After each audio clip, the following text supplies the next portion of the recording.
So.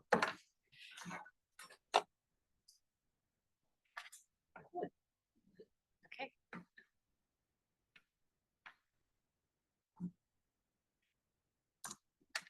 Good. Good evening. Great to see you all. The Economic Development, Tourism and Culture Initiatives Advisory Committee meeting is now called to order. Roll call has been taken. Prior to considering our items on the agenda, I'll go over some rules of procedure. This meeting is held in a hybrid format. All cameras for committee members shall remain on to ensure quorum. Members of the committee shall indicate they wish to speak by raising their hand. Members who are present in person will be given opportunity to speak first, followed by virtual participants. Please leave your hand raised until the chair has determined the result of the vote. All rules of delegations under the city's procedural bylaw apply. Are there any declarations of conflict of interest for any of the items listed on the agenda today?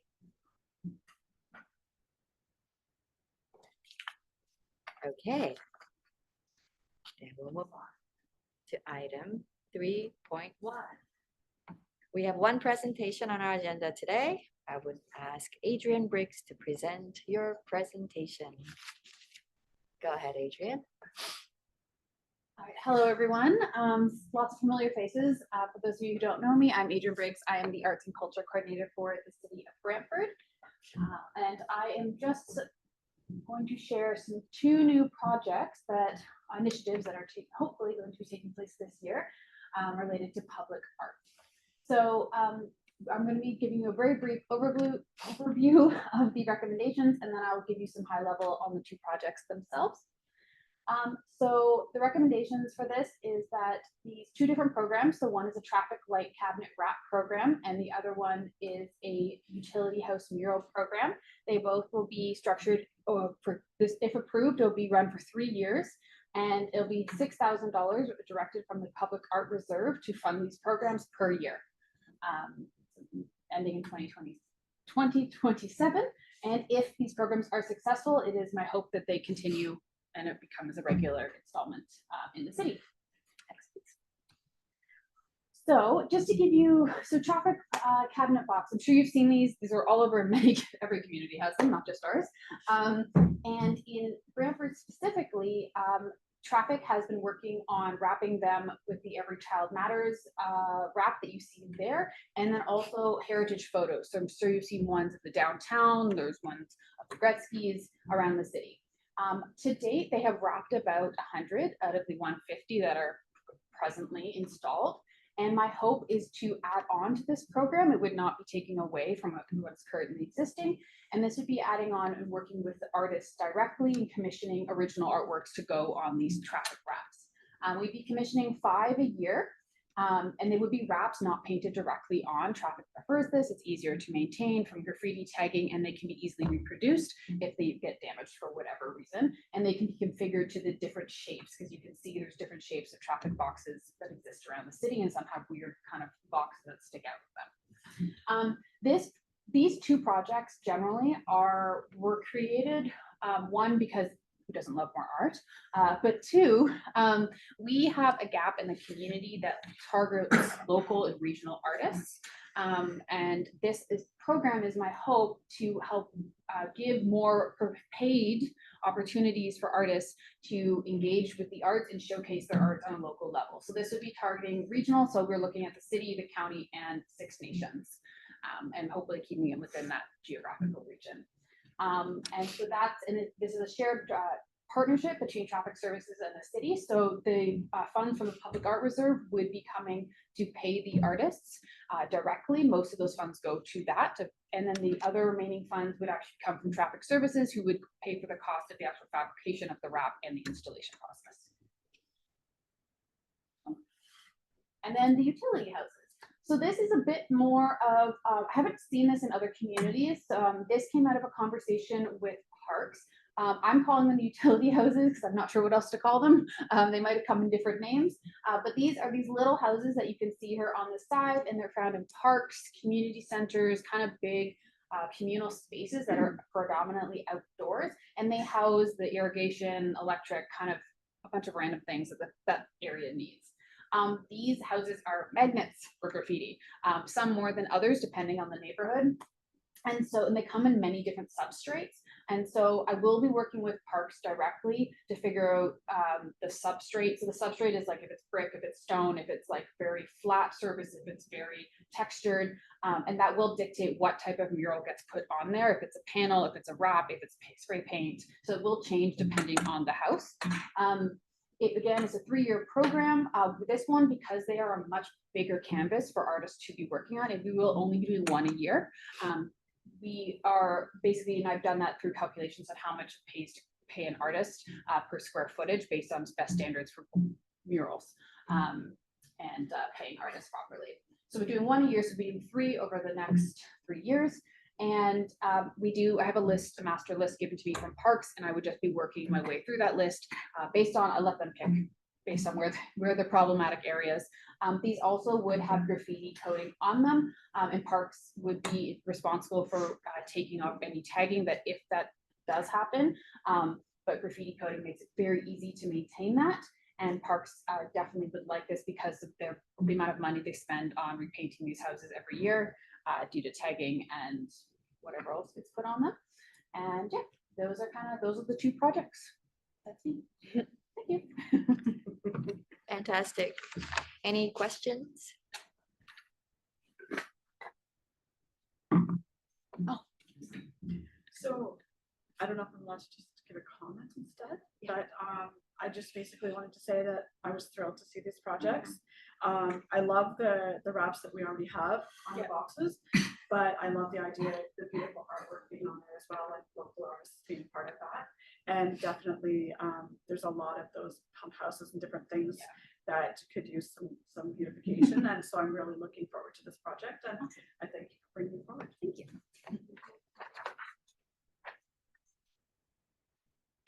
Victor? I kind of to echo Councillor Stanwell, I think this is a brilliant project.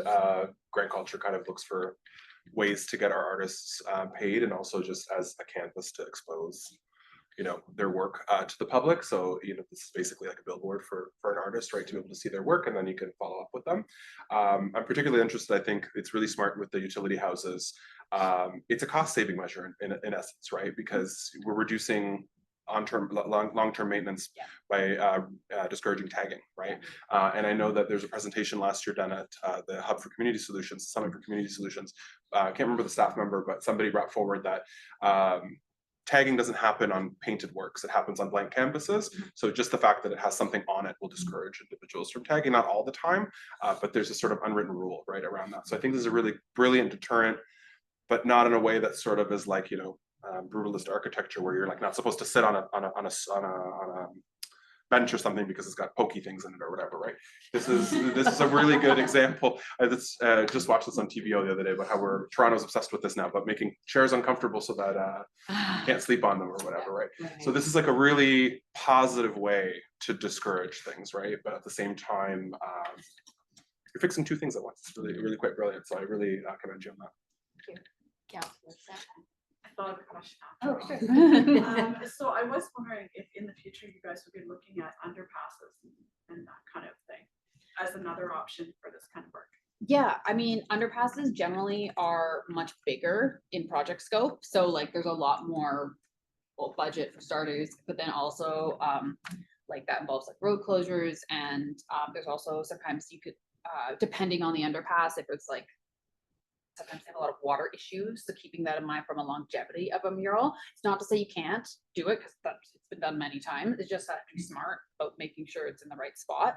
And then also, but yes, it's definitely something I would love to do, and just put murals. There's lots of bridges that need it, underpasses. There's some big walls downtown.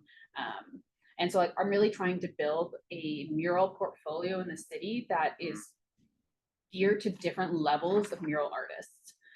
Because we have a talent bleed, they leave because Hamilton, tons of murals are happening there, right? You have Toronto, we're surrounded by meccas that are doing tons of amazing mural projects. And if we start doing those here, artists are more willing to stay and work in their communities, which is the end goal and what we want. So it's about building these small capacities so they can, it's like a ladder approach, right? And there's so many amazing projects that we could do and ways that we can change the narrative on murals for make them more accessible and all over the city. So yes, it's a very long-winded way. Yes, I would love to put murals on everything. I just need money. Yes. I have a question. How will the artists be chosen? How will these opportunities be promoted? So because these are, I don't want to say, there's still a large amount of money for the artists, but they're on the lower end of the commission scale. It will be done by a jury, process, but it'll be a one-stage jury process and kept in-house, as opposed to with like the Phil Hartman or the bigger ones, which were two-stage, and we used external not charities to help figure out who was the best artist for that. So they'll be in-house for and the public art subcommittee will be involved, and I will be involved, and yeah. I have one more follow-up, can I, is that okay? I'm just also wondering if you've thought about thematically linking these together, like to tell a story. If I'm a citizen and walking around town and I'm noticing these, I'm gonna start to make connections between them and see if there's maybe like a pattern, or maybe there's, you know, each tells a story, like stations that you could go through. And I'm also sort of interested if there's a way to tie this into cycling tourism. It's an initiative that I worked on in the former version of this committee, about trying to get more like destination routes through town where you're sort of, you have somewhere to go, right? Yeah, I So I'm mean, wondering if there's a ways to combine those as we well. keep on this mural trajectory, we can definitely make like mural routes and mural walks that people can like go and explore the different murals through the community. So like we just have to build up the portfolio to cater to that. In terms of the theme, so when I was talking to Traffic about creating this program, that had been a conversation about like building themes into the artist call as it relates to which is the next box and where it's going to be. And they did originally do that, but they found it became a bit more limiting on like where they could be placed. And because these are wraps that can be reproduced, and so like the way the call will be written, and this is pretty standard in most municipalities, the wrap itself can be reproduced up to 5 times before it's like retired as a print. And so they like to put them in different neighborhoods far enough apart so that they're not repeating in the same space. It's not to say like we couldn't do like the first artist call for this year could be, I don't know, the telephone, and the next one could be water, and the next one could be, I don't know, like, you know, options. But I was trying to keep it open-ended, basically, with the artist call. As someone, I've seen tons of these in Hamilton and Toronto, Waterloo, every municipality does these. And one of my favorite ones that I've ever seen, it was by my old place before I moved. It was a maze of the city, and they'd taken like landmarks, and they actually had a maze like on the box, and so you would see kids like interacting with the box as like they're trying to work their way through the maze. And so like I'm a very big component of like being very, you know, this very open-ended with the artist, what they can come up with. I'm not against themes, but I like to see what comes back. So maybe. That has a hand up.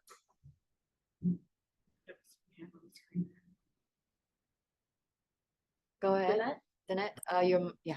Thank you through Madam Chair. I'm just wondering, the wraps, will they be produced by a local printing company in Brantford, or? I don't know who's producing them. That Traffic will be producing them. And that I assume they'd be going with the supplier that they've been using all the other ones for. Okay, but we don't know who that is. No, I wouldn't be involved in the actual fabrication process. I'm just involved in the artistic side of the program. So, but they've been using them. The program's been around 5-6 years now. We can have a look, but yeah, I don't know that off the top of my head. I have a question. How will the artists be recognized? Will there be a website, like Yeah. a QR code? Scan the QR code to learn more about the artist? So what we do right now for the bigger murals we do in the city, right now all our murals have plaques and interpretation signs. Obviously, you can't do that on a traffic wrap box, but we do have a temporary public art page, which is where this would fall under.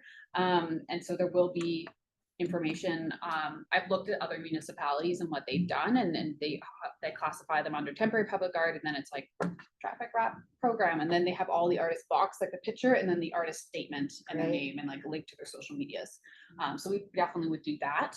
I'm not I don't see any issue in adding a QR code. I will add, some artists don't like when things are added to their art. And so we'd have to make sure it's either in the artist call or agreed upon beforehand, because feelings. Yeah, for sure. Any other questions? Okay. Thank you for your presentation.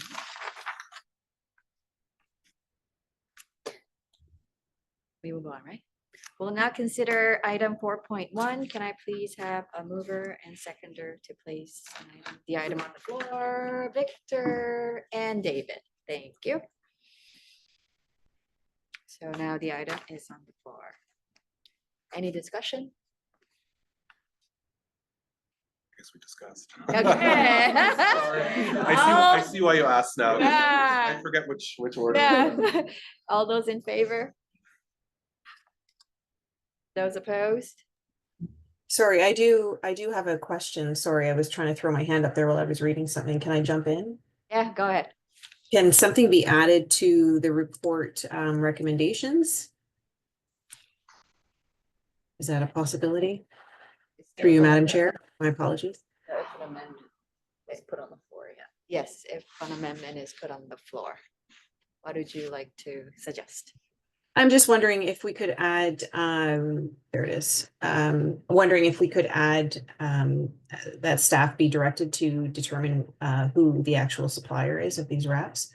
And if we can direct the work to a local company.